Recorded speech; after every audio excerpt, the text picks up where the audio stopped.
Hi guys, so I've been letting you know that there's a new series coming and this is it. I am revisiting old favourites, products I used to buy over and over again and love but have somehow drifted away from. So I'm going back and revisiting them to see if there was a good reason that I drifted away from them, or if it was just a little bit of grass is always greener on the other side and I kept looking at new shiny products. So today we're going with the Gosh Xceptional Wear Foundation. This used to be my absolute go-to, constantly buying over and over again. So Gosh is available at Superdrug. This costs $7.99 and you get 35 millilitres in it. I've got the shade Porcelain.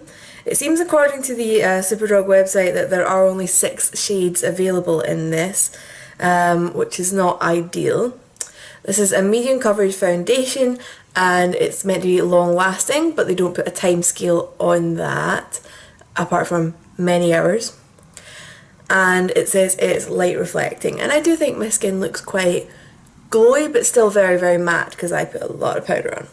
So I am going to insert a clip of me putting this on today so that you can just see how it goes on, how it applies, and I will be back to do check-ins later.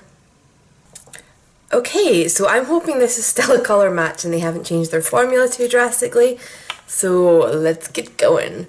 So this is the only foundation I've ever used that has a nozzle, basically. It's looking slightly darker than what I've been wearing lately, but we'll see how this goes, because sometimes they just blend out so much paler. So I'm just using my Nancy Flawless Foundation brush, which is not what I used to use with this, but we'll see. Yeah, it's blending out paler, that's a relief, because I've got to go to work today. So it's not the highest coverage.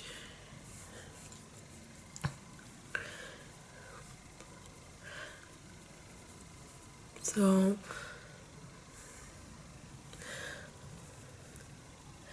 let's see. So I literally used to wear this every single day and just went straight out and bought another bottle as soon as I was kind of getting close to running out. It was literally an everyday favourite for years and years and years. And I don't really remember why I stopped using it, but today we'll either find out or we'll find out that I was an idiot to stop using it. Which is kind of the point of this series.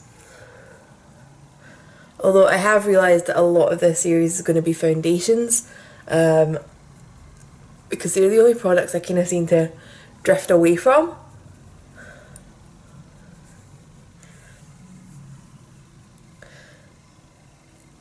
But I'll try and get some variety in there.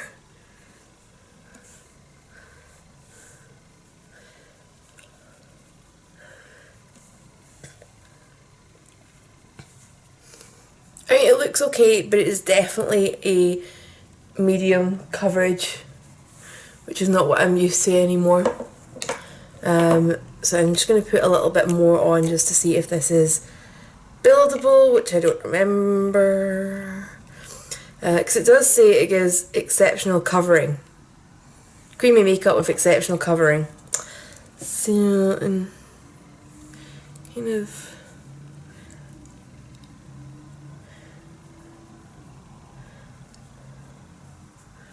So it's also meant to be light reflecting as well.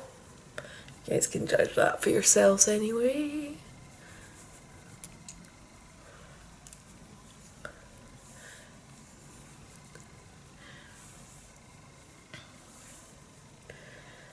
Okay.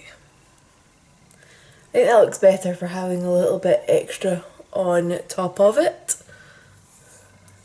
Not that I really want to do 2 layers of foundation of a day, but I just want to be happy with how this looks just now. Okay, so do my concealer next. I'm just going to quickly do that on camera just to make sure that this doesn't do anything funny with blending the foundation. And then I will be back when everything's done, so we can do a timestamp and check what we're like when I come home from work later. Unfortunately, I'm not going to be doing middle of the day check-ins because I am at work and it's too far away from my home to run back and do a check-in. Okay. That blended really nicely with the concealer actually. So I'm going to go and finish the rest of my makeup and be back. Okay, so it's 8:15. I have just finished my makeup and this is the finished look and, well, the finish that I got with this foundation. Literally just after I switched my camera off, I ended up touching my skin and I've been reminded just how tacky this foundation is. So it does feel really sticky. On the plus side, my setting powder is like gripped on. I am so matte, which is definitely reminding me why I love this foundation. So I'm going to go about my day. I'm not going to be back until after 5. So next time we see this, it's going to have had 9 hours wear, but I'm not going to touch it up. So we will see what we're left with. Hi guys, so it is now 17:38, so I've had my foundation on for quite a while. I'm going to zoom you in so you can see. I would say my coverage looks pretty good. I am pretty shiny, but it's fairly warm here today. And I've been sat in a training room with 12 other people today, so I think I'm justified in being just a little bit shiny. So what I'm going to do is get my blotting sheets and blot away. I haven't touched this at all day, and I'm pretty happy that once I blot this, I think it's going to look pretty good again. So normally my skin does get shiny throughout the day, whatever foundation I use. So I don't count this as a negative from the foundation. If I ever find one that doesn't do this, I'll be very confused and wonder if somebody's just like spray painted my face. So I am fairly oily. I'm going to go into a second sheet to do my forehead. See, oily as if. But I now think that looks okay and presentable and quite good for, 9 hours wear are we on now? So I am going to go about the rest of my day and I will come back and show you how this has held up a little bit longer after it's been blotted. But as we pointed out this morning, there isn't actually any numerical time claim on this. It just says many hours. So don't know what we want to consider many as. Hi guys, so it is now 10 to 11. This is my final check-in because I want to go to bed. Sorry the lighting's not great. One of my lights has just not came on. I don't know what's happening. So I've now had this foundation on for about 14.5 hours. I was at work, I walked to work, it's about a 15-minute walk. I came home, I've cooked my dinner, done a couple of bits and pieces around the house, and this is where we're at just now. Sorry I didn't touch up my lipstick, but I'm about to wash my face, so didn't seem worth it. So let's zoom you in so you can see the coverage that we have remaining. So I would say we're still pretty good. I'm a little bit red around here, and these spots are starting to show through, and I've worn off a tiny bit on my forehead under my hair, but it is under my hair, so it's not quite as drastic. But overall, I think this has got a really good lasting power. In the back of my head, I think the reason I moved away from this was the shade changed slightly, but it seems to have changed back. Will I use this again? Yeah, it's in my collection, it matches me, it's a nice foundation, I'll definitely reach for this again. Is it going to be my everyday favourite?